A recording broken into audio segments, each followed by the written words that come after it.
Currently. And that does not mean that he should not have access to what works. The other piece, when you talk about that, and is that there's a mental health piece that really seems to be overwhelming a lot of the school piece. When we try to build in certain things, that's the reason I looked at the BOCES 2 program. It was not a mental health piece. It was a classroom for students who are not necessarily achieving at grade level. That was the idea. Deb has pointed out that they were not teaching things that he wanted to hear because he thought they were more babyish. I wasn't in the classroom. Right. Okay. But the mental health piece in a school setting has been a major issue. It's very difficult. He's just on the edge all the time. So you don't see that. Oh no, you're wrong. Well, okay. See that. You do see that, but in a setting where there's certain things that we don't have control over certain things, such as how the other students will react to Sam. He goes, and has his meltdown. You might have another student either get hurt or hurt him. And so we have to look at the big picture and say, or if he has a meltdown, what do we do the with police are called, right? And he's mental health arrested because that could have happened in the past. Which really doesn't do any benefit whatsoever. That's why BOCES 2 did not go that way. Right. Okay, that's why Kessler Center at no point went that way because it doesn't serve the purpose. But at one point, I believe, over the summer, he was mental health arrested. May I? have a call. Is it Charlotte? Yes. Okay, thank you. You transfer Charlotte. in? Yeah. Okay. Thank you. Hey, Dan, it's do not disturb, is it? The phone? No. Okay. This is Charlotte.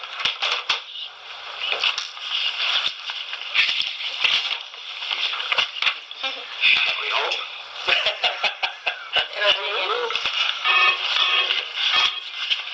Charlotte, I'm going to put you on speaker, okay? Thank you. Charlotte, can you hear us? Yes, I can hear you. Hi, Charlotte. Hi, Charlotte. I'll have people introduce themselves. Okay. I'm Dan Conhady, the CSE chairperson. Lisa, interpreter? Hi, Chuck Allen, Education Liaison with the Monroe County Office of Mental Health. Deborah Bellari, mom. Jen Ficarella, assistant principal. Greg Hassett, special ed. Vic Simonetti, advocate for Sam. Linda Kistler, occupational therapist. Debbie Maloney, stepmom. And Tim, Sam's father. Charlotte? Yes. Both Sam's father and stepmother are deaf, so we have an interpreter in the room, and that's the reason for it. Okay? Okay. So Charlotte, thank you for being available. Can you tell me how things are going with Sam? They're going very well. He listens, he reads along with me, he answers the questions that I ask. When I bring manipulatives to illustrate the stories that have been given thus far, he uses them, he tries them out, he remembers. I have had no issues with him at all. The only problem has been in the work. And I think maybe we've resolved that, but in the beginning, the work, for example, math, were worksheets, and there was no unit or book to go with them. So I was looking at them, and they would mix, like, measuring centimeters along with reading time, along with something else, and there was no introduction to any of this. Okay. And I finally realized there should be a book. Then I finished going through the readings that were provided, and I knew there was work awaiting me, and I called on a Wednesday, and they couldn't find the work at the counseling center. Okay. The counselor didn't know. So subsequent emails went out, and it took about 3 days. And when I finally got the work, it turned out that it was more math sheets with no book. Since then, together and looked at possible subjects, and he was going to print some out so that we would have more appropriate curriculum for Sam. Okay. So, that's where we are right now. Sam has been proactive. He's been good. We haven't done any writing because there was none included anywhere along the way, and he would have to, I'd have to scribe for him. But we will get to that. When I look at his IEP, there should be pictures and some other things that would enable us to do some writing. Plus, there may be some letters that he's going to respond to because Mom had people sending from around the United States sending postcards and stuff, which we can then respond to in the form of either an email or a letter. So the main difficulty has been getting appropriate work. Thank you, Charlotte. Are you doing 2 hours a day with him? I'm near 2 hours. He's not able to always do 2 full hours of work. Okay. I try to break it up. Okay. So that he works and then he leaves and then he comes back. Understand that students may need breaks. Yes. Are you have knowledge of technology? I know how to use a computer. I do not have an iPad, and I know that he told me he had something like an iPad and something at school that he could use to help him write, but he didn't have one there. And I am not familiar with that. Okay. Thank you. Okay. Any questions for Charlotte? Thank you. This is Dad asking, how many times a week are you meeting with him? 5 days. 5 times a week. He told me it was 2 times a week. Who told you? No, 5 times a week, Monday through Friday. How many hours every day? 11:30 to 1:30, and if I miss a day because of sickness or something, then the time is made up and added to it. I see. Okay. Not 2 hours. Thank you. Other people may have questions, Charlotte, but we'll continue talking about his needs. Okay. Sam's. She can stay on the phone. All right. Other thoughts? The only thing, he's a complex young man. Correct. And that's, the way I'm thinking of this is we have not found a way to meet his needs educationally. And that's what, and I'm not clinical, so I don't know, I'm thinking of a kid who has BDD and the mental health stuff, the mood disorder, whatever they are talking And about. post-traumatic stress disorder. And PTSD, which is some of that stuff, and I don't know the history, but kids who react to a perceived threat before there is one because of the PTSD type stuff. It's a complex kid, so that's where I'm looking for, and just thinking about, making sure the onus is on this child, but on us to, how do you serve a kid like that, given those mental health supports and the autism and EDD skills?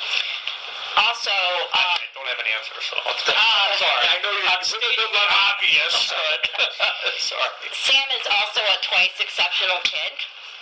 Right. So he has gifts, and that are huge. And so his gaps between his deficits and his strengths are huge. And so no one has ever capitalized on his strengths. Ever. In any program. He's always been in the lowest functioning classroom. He has always perceived, when he cries, which I think Vic has seen, when he cries, he says, I don't understand why nobody understands me. I don't understand why people think that I'm not smart enough. I don't understand any of this. So also, when I read his IEP, it says when he's in a bad mood or a good mood. So I asked Ron Renard, who's the Senior Vice President of Program Servicing of Easter Seals, that flew in from New York City to talk to me. And I said, could you please change the language to autism language? He says, oh no, we can't do that because we only hire 17 or 18-year-olds and they wouldn't know what that meant. That's a huge problem.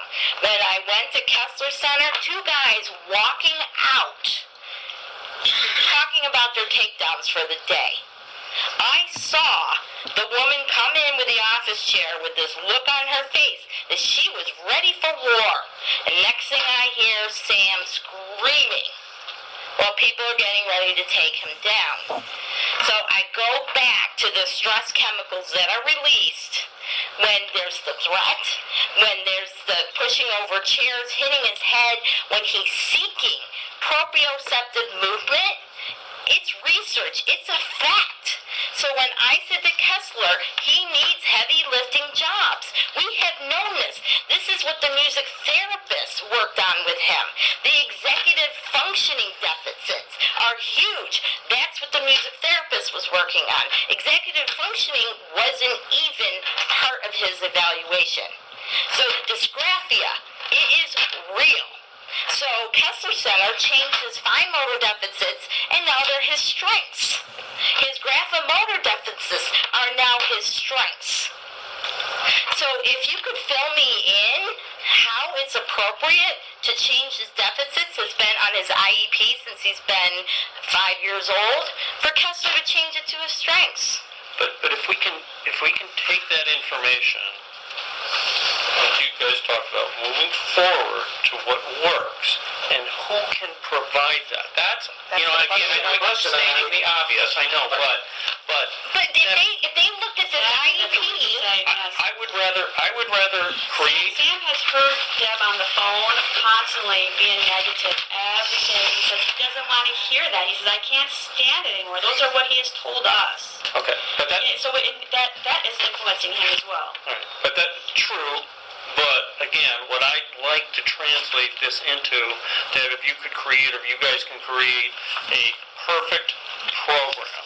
Again, not that we're going to find it, Dan. I'm not setting Dan up here, but that's the conversation we should be having. That's a conversation that Deb and I also had. Thank you.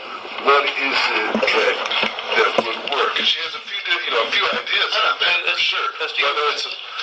Strengths. We need to focus on the strengths. Whether it's a piece that includes some school time, definitely a piece that includes some technology, a piece that instead of focusing on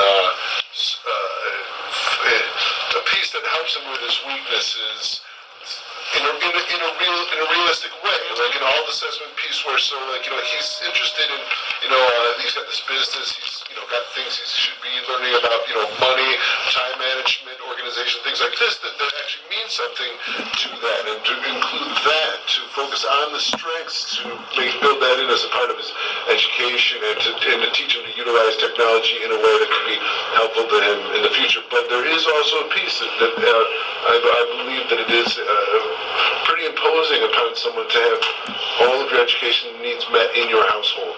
I think that's difficult because not every parent has that. That's not the expectation I would have for my children. So that's tough. And so she's turning to the district to find out. It can't be 24/7 in her house. There's got to be some time when we can have a type of replacement. So these were the things that we kind of discussed, and so she has some very, very different ideas on what a good program would be. And a program that really, when he's not able to access that, be able to keep him and others safe.